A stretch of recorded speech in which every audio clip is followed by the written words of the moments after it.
Klausau. Labas vakaras. Labas vakaras. Ar su ponia Reda Pocienė kalbu? Taip. Jūsų sūnelis yra, ar ne, 6 metų? Taip.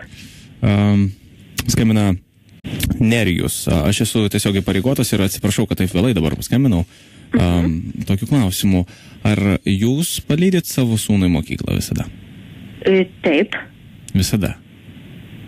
Nėra taip, kad visai neišeina kiekvieną dieną, kad palydėčiau.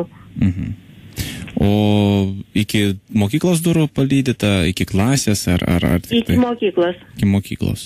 Matot, kame keista situacija tokia yra.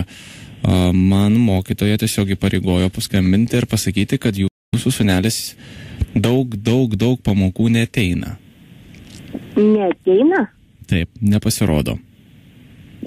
Aha. Tai va dabar iškyla klausimas, jeigu jūs jį paliekat prie mokyklos durų, dar lieka apie 60 metrų iki kabineto, tai kokio velnio jis neateina?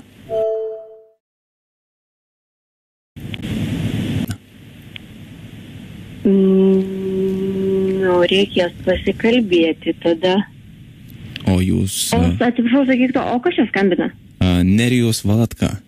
Aš tiesiog, esu žmogus, kuris dirbantis tokį daugiau švietimo darbą ir tokiais klausimais dažniausiai kalbantis su tėveliais. Aha. Labai malonu. Ir tiesiog ne pirmas atvejis čia yra, aš esu skambinęs ir nežinau, ar pažįstat ponę Brutkienę iš Taikos gatvės. Atsiprašau, negirdžiu jūsų. Sakau, nesvarbu, aš tiesiog daviau pavyzdį. Tai, o dabar sakykite, kaip su pamokom? Ar vaikutis ruošia pamokas?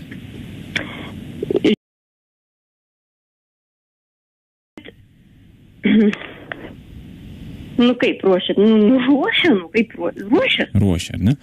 O nepastebėjot kažkokių keistų dalykų, tarkim, galbūt cigarečių tarp stalčiaus?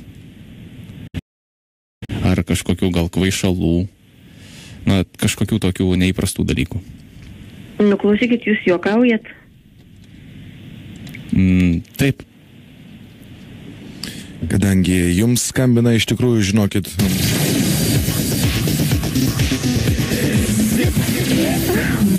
Labas vakaras, gerbiama ponė, sakyčiau, Pocienė, jūs trukdo radio stotis ZIP FM iš Vilniaus. Kisau, jūs... šoką įvarėt. Atsiprašom. Nepykit. Nepykit, mes tiesiog, gavom laiškutį, tokią situaciją ir pasinaudojom to dalyku. Sesės tikriausiai, ar ne? Kas toks? Jūs sesės tikriausiai. Čia, žinokit, jūs pagal numerį, jeigu numerio pabaiga, žinote, numerio pabaiga yra 619. A dabar, žinai, mane girdi? Girdi. Tikriausiai, kad girdi. Oi, tau atsirūks. Oi, tu gausi malkų dabar. Aš bijočiau. Aš irgi bijočiau. Gero jums vakaro ir linkėjimai sūneliui. Oi, dėkui. Viso geriausio. Viso gero. Šis smagiai gavosi visą, aš sakyčiau, ne? Taip. Galvoju, kurioje vietoje